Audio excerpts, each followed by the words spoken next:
I think it was my wicket, because if you see specifically, that's what my role is in the team, to from that kind of position to make sure that we finish off the game well. And so I would say my wicket really was the turning point at that point of time. We lost quite a few there, but I think it was my wicket because according to the role and responsibility that everybody has, that specifically is my role. What you have to realize is that what pressure does to you.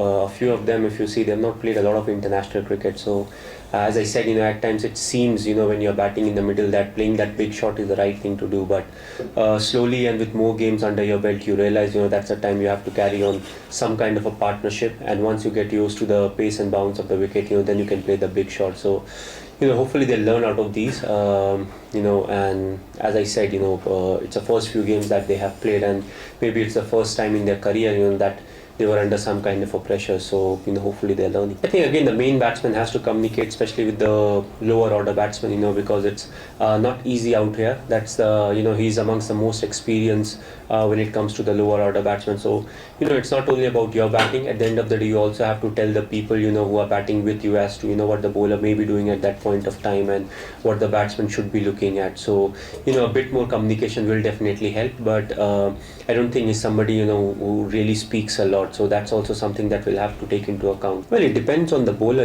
because a specific bowler, if you see any individual, if you pick, he will have his own strength and his own weaknesses. And according to the strength that he has, in the limited over format, what he really has to be good at is, bowling the Yorkers.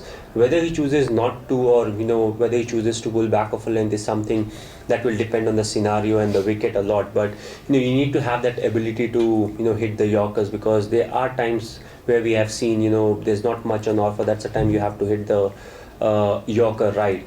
And accordingly for the test format, the whole requirements are quite different.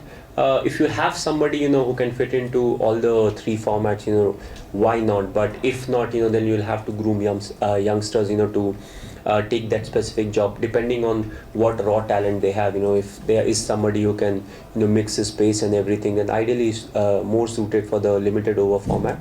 And it's just that you have to push him to develop the Yorker so that it becomes more of a complete bowler.